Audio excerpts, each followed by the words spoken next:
கர்த்தரும் உன்னதமான ஆண்டவர் இயேசு கிறிஸ்துவின் நாமத்தினாலே யாவருக்கும் அன்பின் வாழ்த்துக்கள்.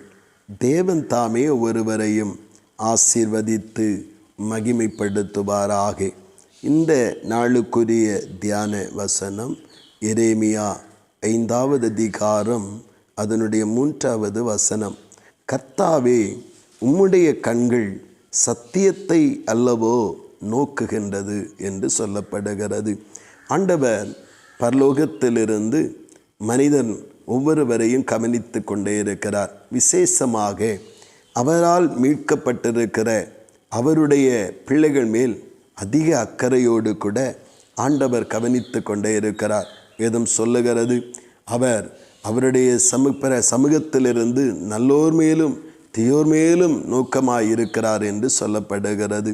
அப்படி இருக்க இன்றைக்கு நாம் கஷ்டப்படுகிறோம் அல்லது நாம் நெருக்கப்படுகிறோம் என்பதற்காக அவர் நம்மை பார்த்து கொண்டிருக்க ஓடோடி வந்து நமக்கு உதவி செய்வது இல்லை.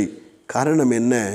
நாம் வேத சத்தியத்தின்படி நம்முடைய வாழ்க்கை சீராக இருக்கும் என்றால், நெருக்கப்படுகிற காலங்களில் வசனம் சொல்லுகிறபடி தேவனுடைய சமூகத்திலே அமர்ந்து நம்முடைய விஷயங்கள் எல்லாவற்றையும் தேவனிடத்திலே சொல்லி ஜெபிக்கவும், நம்முடைய வழிகளை ஆராய்ந்து தேவனிடமாய் முழுவதும் திரும்பவும் வசனத்தின்படி நம்முடைய நெருக்கத்தின் காலத்திலே நம்மை திருப்பிக் கொள்ளும் பொழுதுதான் கர்த்தராகிய தேவன் நம்மை பார்த்து கொண்டிருக்கிற ஆண்டவர், கவனித்து கொண்டிருக்கிற ஆண்டவர் நமக்காக அற்புதங்களை செய்ய ஆரம்பிப்பார்.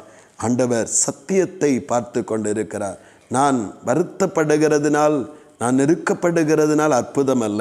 என்னுடைய நெருக்கத்தின் மத்தியிலே வசன சத்தியத்திற்கு நேராக செவி கொடுத்து ஜெபிக்க வேண்டிய நேரத்தில் ஜெபித்து, ஆண்டவரிடத்தில் ஒப்பு கொடுக்க வேண்டிய காரியங்களை ஒப்புவித்து, ஆராய்ந்து பார்க்க வேண்டிய விஷயங்களை ஆராய்ந்து பார்த்து, அர்ப்பணிக்க வேண்டிய விஷயங்களில் அர்ப்பணித்து, களைய வேண்டிய விட்டுவிட வேண்டிய காரியங்களை விட்டுவிட்டு, இப்படி சத்தியத்திற்கு நேராக நம்முடைய நெருக்கத்தின் காலங்களிலே அல்லது இக்கட்டான காலங்களிலே, பாடுகளின் நேரங்களிலே வசனத்தின்படி நாம் திரும்பும் பொழுது கர்த்தருடைய கண்கள், சத்தியத்தை நோக்கி கொண்டிருக்கிற கண்கள் நம்மேல் இரக்கம் உண்டாக, நமக்கு தயவு உண்டாக, நமக்கு நன்மை உண்டாக, நம்மேலும் இரக்கம் கிடைக்க பண்ணுவதற்காக அது பார்க்கிற கண்களாக மாறிவிடும். சத்தியம் இல்லாதபடி நாம் ஆண்டவருடைய நாமத்தினாலே நாம் ஒருவேளை பாடுகள் அனுபவிக்க வேண்டியது வந்தாலும், உத்தரவங்களுக்குள் இருந்தாலும் அந்த விடுதலையை பூரணமாய் பெற்றுக்கொள்ள முடியாதவர்களாய் போய்விடுகிறோம். காரணம், சத்தியம் எங்கேயோ அங்கேதான் கர்த்தர் செவி சாய்க்க விருப்பமுள்ளவராய் இருக்கிறார். வேதத்தை கேளாதபடி தன் செவியை விலக்கிறவனுடைய ஜெபமும் அருவருப்பானது என்று நாம் நீதிமொழிகளில் வாசிக்கிறோம். பிரியமானவர்களே, கர்த்தருடைய கண்கள் சத்தியத்தை நோக்குகிறது. நாம் நெருக்கப்படுகிறோம், பாட அனுபவிக்கிறோம் என்பதனால் நமக்கு அற்புதம் அல்ல. சத்தியத்திற்கு நேராய் திரும்பி நாம் சத்திய வசனம் அந்த நெருக்கத்தின் காலத்தில் என்னெல்லாம் செய்ய வேண்டும் என்று சொல்லியிருக்கிறதோ அந்த காரியங்களை நாம் வேத வசனத்தின்படி செய்யும் பொழுது நமக்கு இரக்கம் உண்டாக, விடுதலை உண்டாக, நமக்கு வாழ்வு உண்டாக, நமக்கு வழி திறக்கப்பட கர்த்தரே நம்மை நடத்தி செல்லுகிறவராயிருப்பார். சத்தியத்தை நோக்கிற கர்த்தருடைய கண்களுக்கு முன்பாக நாமும் சத்தியத்தின்படி நம்முடைய ஒவ்வொரு சூழ்நிலைகளையும் காலங்களையும் சீராக்கி கொள்ளுவோம். கர்த்தர் நம்மை நடத்தி மகிமைப்படுத்துவாராக.